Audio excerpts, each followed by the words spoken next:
यही है सच्ची गीता सार। अंधकार से प्रकाश की ओर।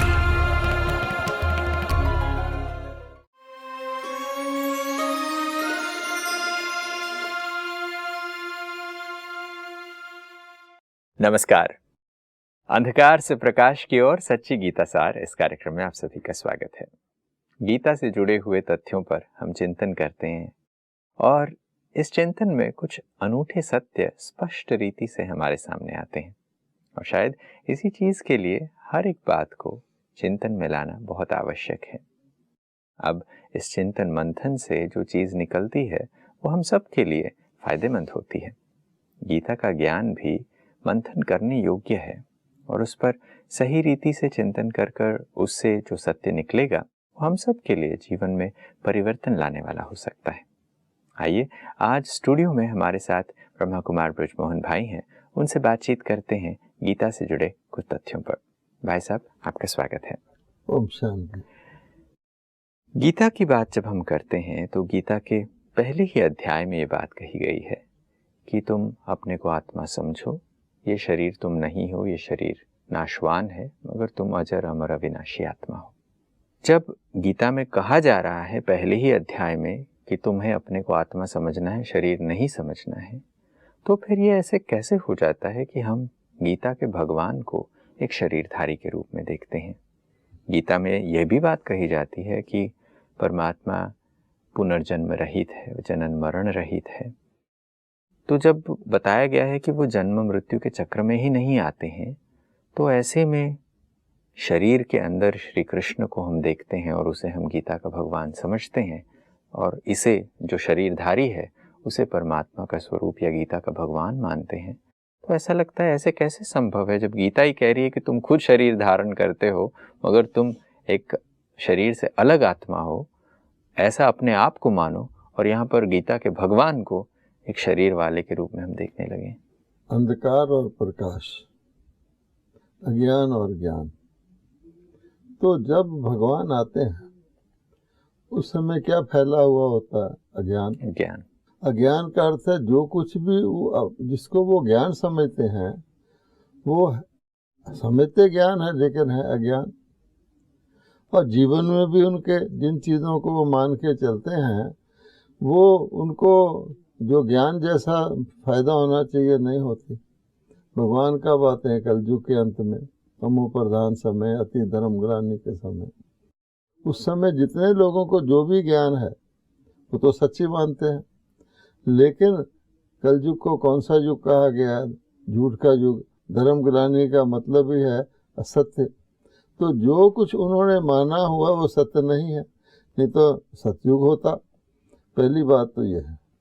अब दूसरी बात जो आप कह रहे हैं शरीरधारी की, भगवान ने आके हमको समझ तो दे दी और हम कोई भी व्यक्ति आज का बच्चा भी समझ सकता है जब किसी को समझाया जाए कि भाई तुम शरीर नहीं हो, शरीर तो तुमने लिया है, आज तेरी आयु है, इससे पहले तो ये था नहीं और कुछ दिन बाद नहीं रहेगा, सबके शरीर चले जाते हैं, तो तुम शरीर कैसे हो सकते हो? अच्छा, और कहते भी हैं चल बसा, स्वर्गवास हो गया, परलोक सुधार गया, तो वो तो अलग है ना, समझ गए। एक होता है समझना और एक होता है किसी चीज़ को रूप में लाना। अब समझ तो लिया, लेकिन जो इतने युगों से पहले तो आत्मा ही मानते थे, देवता अमर लोक कहलाता था, पर आधे साइकिल के बाद द्वापर से लेकर जब भगवान ने कहा अज्ञान शुरू होता है तो हम शरीर ही मानते आए हैं, क्योंकि फिजिकली देखने में तो शरीर ही दिखता है ना।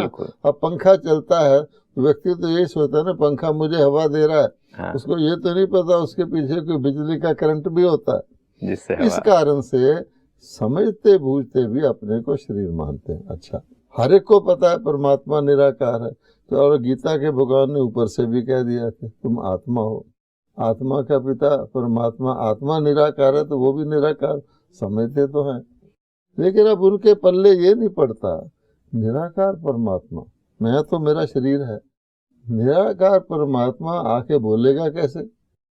है ना, उनको प्रश्न पर भगवानोवाच लिखा हुआ गीता का यादगार भी मौजूद है। जी। अब भगवान बोलेगा तभी सत्य पता लगेगा, गीता में नहीं भगवानों बात, तो वो कंफ्यूज हो जाते हैं। उनको क्या दिखता है फिर, तो वो सोचते हैं कि कोई भगवान जरूर कुछ शरीर से ही बोलता होगा। तो शरीर कौन सा होगा, तो वो समझते कि सबसे ऊंचा शरीर, सबसे श्रेष्ठ शरीर, सबसे पॉपुलर मान्य अट्रैक्टिव शरीर किसका है, श्री कृष्ण का है। तो इसलिए वो सीधा ही श्री कृष्ण, वो ये समझते हैं भगवान ने श्री कृष्ण के रूप में गीता सुनाई।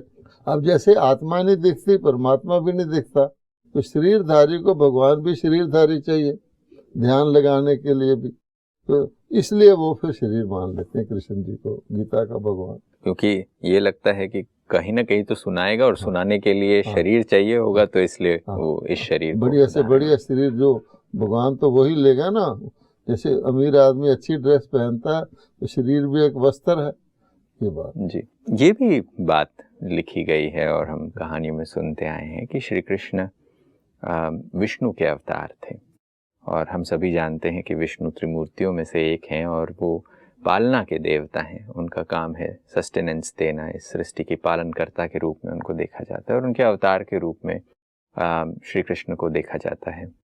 तो जब विष्णु को ही हम देवता कहते हैं और उनका एक लिमिटेड टास्क, वो सिर्फ पालना का काम करते हैं, उसे छोड़ के और कुछ नहीं कर सकते, तो ऐसे में उनके अवतार को ज्ञान देने वाला या गीता का भगवान या ज्ञान देने के काम करने वाले के रूप में हम कैसे मान सकते हैं? क्या इसमें भी कोई गलती नहीं है? अगर लोग, गीता तो है, गीता के भगवान को जान जाते तो क्या होता, स्वर्ग आ जाता। लेकिन अंत तक भी लोगों ने जो उस वक़्त के विद्वान है, द्रोणाचार्य, कृपाचार्य, राजा दुर्योधन है, भीष्म पितामह है, वो यही झगड़ा करते रहे, अपोज करते रहे, बल्कि ये भगवान नहीं है, सारा मामला युद्ध करवा दिया। कहने का मतलब ये है कि यही छोटी सी बात है कि परमात्मा, एक भगत लोग कपलेट बोलते हैं, श्री कृष्ण गोविंद हरे मुरारे, हे नाथ नारायण वासुदेव। इससे साफ जाहिर है कि श्री कृष्ण जो हैं वही श्री नारायण बनते हैं, है ना। और आप हमेशा श्री कृष्ण को एक प्रौढ़ के रूप में नहीं देखेंगे और श्री नारायण का चित्र बच्चे के रूप में नहीं देखेंगे। तो श्री कृष्ण ही श्री नारायण है। और श्री नारायण कौन है? जो विष्णु हैं, वो सिंबल है श्री लक्ष्मी और श्री नारायण का कंबाइंड सिंबल है। बिल्कुल। अच्छा, दो हाथ श्री लक्ष्मी के हैं, दो हाथ श्री नारायण के हैं। इसीलिए अगर अकेली लक्ष्मी को महालक्ष्मी दिखाते तो चार हाथ कर देते। अब इससे तो स्पष्ट हो गया कि विष्णु का ही, श्री कृष्ण का ही रूप है। अच्छा, अब भगवान के कर्तव्य क्या है? भगवान के कर्तव्य है स्थापना करना। तीन कर्तव्य गॉड के हैं। बिल्कुल। नए धर्म की, नई दुनिया की स्थापना करना, और नई स्थापित की हुई दुनिया की पालना करना, और प्राणी का विनाश करना। किसान भी क्या करता है? नई पनीरी लगाता है, जो सीजन का क्रॉप है, उसको पानी देता है, फर्टिलाइजर देता है, और जो पक चुका क्रॉप है उसको काट देता है। उसको तो पानी देने, फर्टिलाइजर देने का फायदा ही नहीं होता, पक चुका है जी। इसी प्रकार से तीन कर्तव्य भगवान के हैं। अब बताइए, तीनों में श्री कृष्ण कहाँ है? स्थापना में तो है नहीं। अगर होते तो गीता में ये लिखते कि कल्प के आदि में श्री कृष्ण जी ने यज्ञ रचा। ठीक है, लेकिन वहां लिखा हुआ देवता उत्पन्न हुए, तो देवता तो देवताओं को उत्पन्न करने का यज्ञ नहीं रचेगा ना। बिल्कुल। अच्छा, विनाश, अब श्री कृष्ण जी विनाश नहीं करते क्योंकि उसके लिए शंकर जी हैं। तो जैसे आपने कहा कि विष्णु का ही रूप श्री कृष्ण है, और यहाँ तक श्री कृष्ण को गीता का भगवान मानते मानते उन्होंने ये कह दिया, भगवद गीता साक्षात विष्णु के मुख अरविंद से निकली हुई है। गीता को पढ़ेंगे, पहले पहले ये लिखा हुआ, यानी गीता को ही विष्णु के द्वारा सुनाई हुई बता दिया गया। जबकि गीता में विनाश की बात है। भगवान कहते हैं मैं ऐसे समय आता हूँ जबकि आत्माओं को मुक्ति में जाना होता है, जहाँ महाभारत होता है।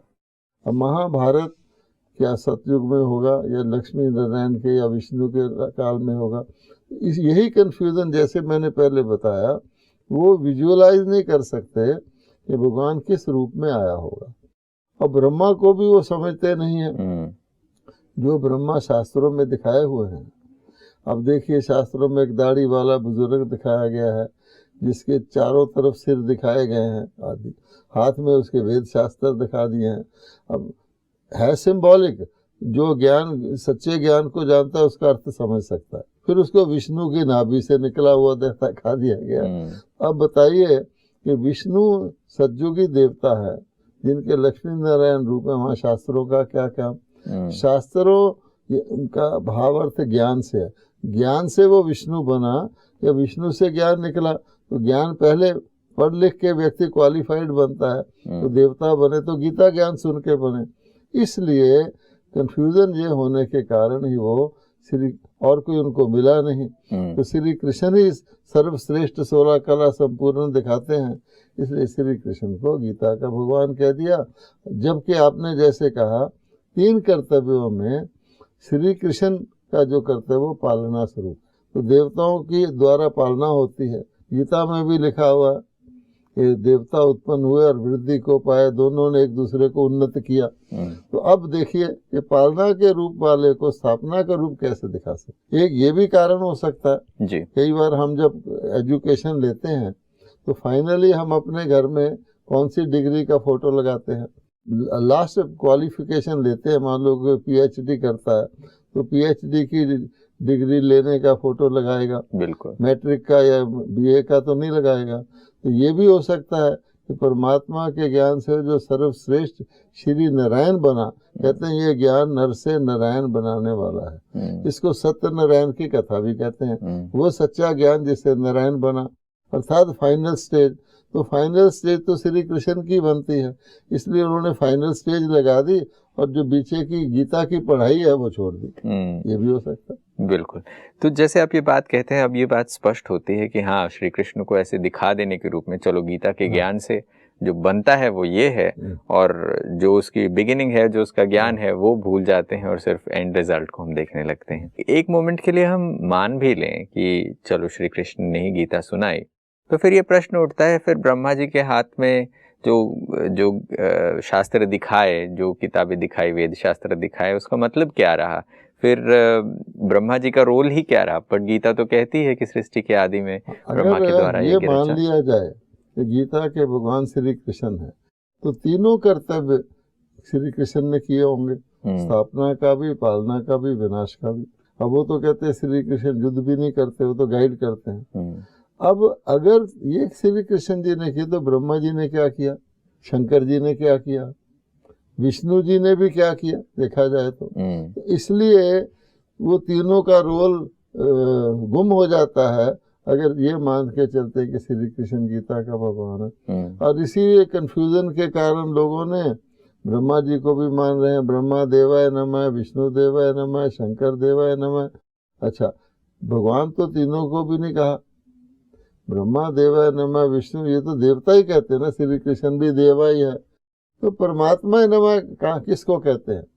अगर हमने ये जानना, अच्छा ये भी नहीं, ये भी नहीं, तो है कौन? तो हमारे देश में तो बहुत मंदिर हैं, शिवालय कहते हैं, और शिव परमात्मा नमः कहते हैं, और किसी को परमात्मा ने नमः, और वो निराकार रूप है। अगर शिव के जितने शिवालय हैं उसमें किसी शरीरधारी का रूप तो होता ही नहीं, और उसके ऊपर 3 लकीरें भी बनी होती हैं, उस पर 3 ही बेलपत्र चढ़ाते हैं, अर्थात वो 3 का रचने वाला है। ब्रह्मा विष्णु शंकर के द्वारा शिव गीता सुनाते हैं, निराकार तो ब्रह्मा के द्वारा सुनाते हैं, विनाश होता है तो शंकर जी के द्वारा करवाते हैं, पालना होती है तो खुद सतयुग में तो आते ही नहीं, वो श्री लक्ष्मी नारायण के द्वारा कराते हैं। तो एक्चुअल में देखा जाए तो ये अलग अलग रोल्स हैं, और ब्रह्मा के द्वारा गीता का ज्ञान सुनाया जाता है, और उसके यादगार में ब्रह्मा के हाथ में शास्त्र दिए गए हैं। अब मानिए 1 सेकंड के लिए मान लेते हैं, चलो श्री कृष्ण गीता के भगवान हैं, सब लोग मान रहे हैं, तो हमें क्या ज़रूरत है? कई लोग कहते हैं कि भाई आपने क्या लेना है, गीता का भगवान ये है, ये वो है, आपने तो आम खाने पेट थोड़ी गिरने, गीता तो है, बिल्कुल, बस गीता तो है ना, किसी ने भी कही हो, आजकल तो आपको पता है 100 गीताएं मिलती हैं, टैगोर गीता, गांधी गीता, हर व्यक्ति गीता लिख रहा है जी। अब देखिए, गीता में जो विधि बताई गई है जिससे मनुष्य आत्मा अपने पिछले जन्मों के कर्मों को दगत कर सकती है, एक विधि वो बताई गई, और वो विधि बताई गई है जिससे आत्मा अपने अगले जन्मों के लिए देवता पद की प्रारब्ध बना सकती है। तो पहले तो दगत करने पे आते हैं। गीता में आज भी पढ़ेंगे तो लिखा हुआ है कि अपने मन को, सब धर्मों को छोड़कर मेरी शरण में आ जाओ, यानी मुझे याद करो, मैं तुम्हें पिछले सब पापों से मुक्त करूंगा, ये मेरी गारंटी है, भगवान कह रहा है। बिल्कुल। अच्छा, मेरी शरण, मुझे याद करो, मन मना भाव या माम एकम, ये शब्द ही ले लेते हैं जी। मन मना भाव, मन को मेरे में लगाओ, माम एकम शरण, मेरे शरण में आ जाओ। अब वो मैं कौन? अगर श्री कृष्ण जी भी हैं तो शरीर है ना श्री कृष्ण जी का, बिल्कुल। तो श्री कृष्ण जी के शरीर को याद करना क्या मन मना भाव होना है? परमात्मा को याद करेंगे ना, तो आत्मा को याद करेंगे, शरीर को याद करेंगे। तो जो श्री कृष्ण शरीरधारी को भगवान मानते हैं, स्वयं को भी शरीरधारी मानते हैं, वो तो मन मना भाव हो ही नहीं सकते। तो मन मना भाव नहीं होंगे तो गीता तो पढ़ ली, विक्रम विनाश कैसे होंगे? और माम एकम शरणम कैसे आएंगे? क्योंकि वो तो शरीरधारी अपने को गिन रहे हैं, भगवान को भी शरीरधारी गिन रहे हैं, तो शरण आने का तो मतलब ही नहीं। और शरीर जब छूट जाता है, आपको पता है हम गुरुओं के लिए यही कहते हैं, गुरु बन के कहते हो हम सदगति करेंगे, गुरु का शरीर चलने से पहले छूट जाता है, तो फिर क्या होता है?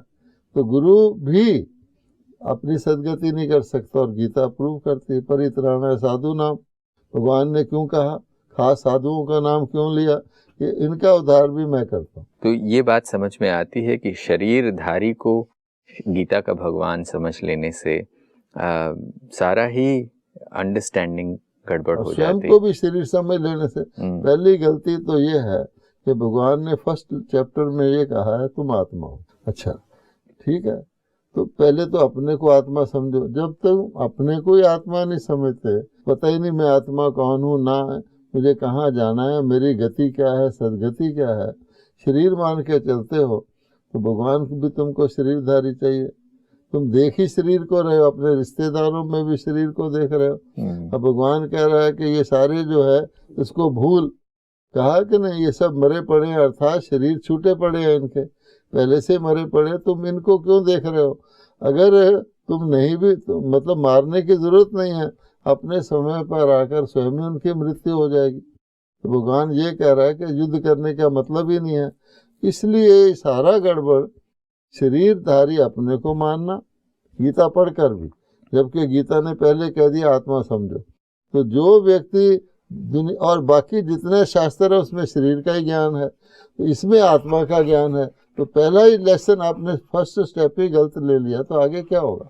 बिल्कुल, जब आप पहले ही स्टेप पे गलतियां करते हैं तो फिर आप डेस्टिनेशन पे पहुंचेंगे नहीं, सारी कैलकुलेशंस आपकी गड़बड़ हो जाती है। तो परमात्मा आकर जब ये ज्ञान सुनाते हैं तो फिर ये प्रश्न उठता है कि परमात्मा ज्ञान कैसे सुनाते हैं, क्योंकि जैसे आपने ये बात कही थी कि लोगों ने ये समझ लिया कि परमात्मा ज्ञान सुनाते हैं तो उनको कुछ ना कुछ शरीर चाहिए होगा, बिना शरीर के सुनाएंगे नहीं।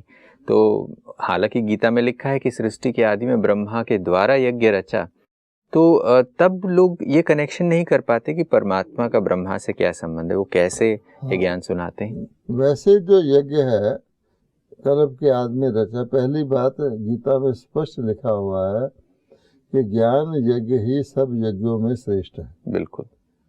अच्छा, तो ज्ञान सुनाया, अब ज्ञान सुनाने वाला कौन है? गीता का ज्ञान भगवान है। बिल्कुल। तो भगवान ने ज्ञान सुनाया। तो जो यज्ञ रचा वो कोई आग जलाकर, जैसे आजकल यज्ञ, वो तो भगवान ही कह रहे कि ज्ञान यज्ञ रचा, ज्ञान यज्ञ श्रेष्ठ है। तो ज्ञान यज्ञ मैंने ज्ञान सुनाया कल्प के आदि में, ज्ञान परमात्मा के पास है, ज्ञान का सागर है। अब कैसे सुनाया? तो नेचुरली हर एक सोचता है हम शरीरधारी हैं, हमको शरीरधारी कोई परलोक में बुलाकर भगवान कोई प्रेरणा से तो ज्ञान सुना नहीं सकता, इसलिए भगवान को शरीर में आना पड़ता है। और गीता में लिखा हुआ मैं आता हूँ। अच्छा, अब कैसे आता है ये भी लिखा हुआ कि मैं साधारण मनुष्यों की तरह जन्म नहीं लेता हूँ, मूढ़मती मनुष्य मुझे तुच्छ अपने जैसा साधारण से जन्मा हुआ समझते हैं, लिखा हुआ।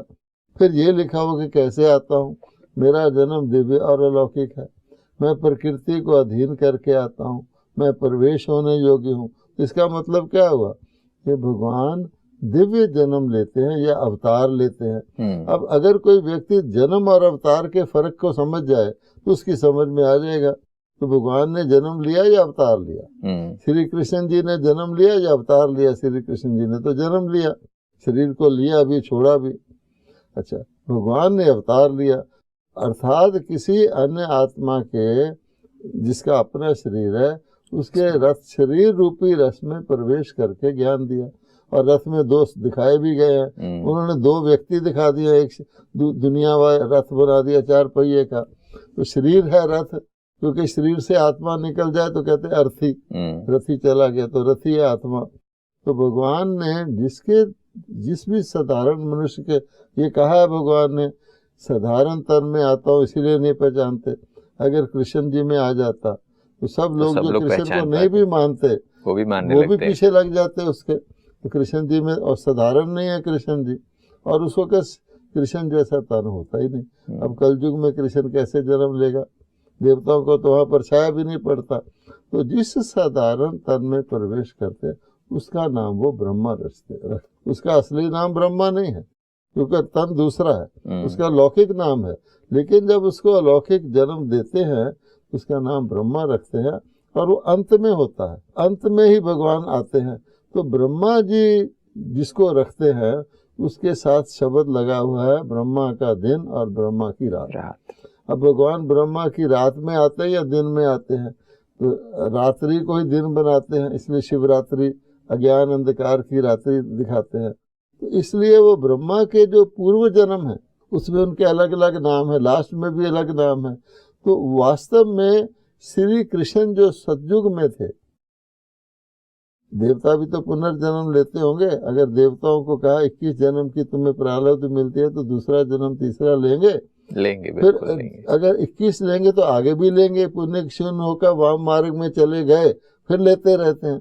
तो वो आत्मा जो श्री कृष्ण की होती है वही आकर के जब अंतिम शरीर में आती है, और उसी के अंदर वो प्रोपेंसिटी होती है कि भगवान को धारण करके और उनका ज्ञान सुन के फिर वही बन जाए। तो ब्रह्मा सो श्री कृष्ण है, श्री कृष्ण सो ब्रह्मा है। दिन और रात ब्रह्मा का क्यों कहते हैं? श्री कृष्ण को श्याम सुंदर कहते हैं, लेकिन श्री कृष्ण रूप में कहे कोई श्री कृष्ण कलयुग में आ गया तो कलयुग में तो उसका नाम कृष्ण नहीं था ना। इसलिए ब्रह्मा जो है वो लास्ट में होता है, नाम भगवान का दिया हुआ अलौकिक नाम है, इसलिए ये कंफ्यूजन है। सृष्टि के अंत के समय पर परमात्मा आते हैं, साधारण मनुष्य तन का आधार लेते हैं, उस आधार लिए हुए तन का नाम वो ब्रह्मा रखते हैं, उनसे ज्ञान देते हैं, इसलिए ब्रह्मा के हाथ पर अंत ही याद है। बिल्कुल, ये भी वंडरफुल बात है। आद में कहा कलब के आद में, पिछले का अंत है, नए की याद है, प्रभात का समय है।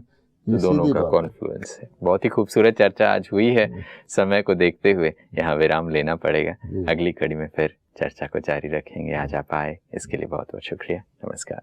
ओम शांति। दोस्तों, अंधकार से प्रकाश की ओर सच्ची गीता सार में आज ये बात समझ में आई है कि गीता का भगवान निराकार है, वो देहधारी श्री कृष्ण नहीं हो सकते, क्योंकि गीता के पहले ही अध्याय में ये बात कही गई है कि तुम आत्मा हो, तुम ये शरीर नहीं हो। वैसे में गीता का भगवान कैसे शरीरधारी हो सकता है? बहुत ही खूबसूरत चर्चा आज हमने की है। अगली कड़ी में कुछ और विषयों के साथ फिर हाजिर होंगे। तब तक के लिए नमस्कार।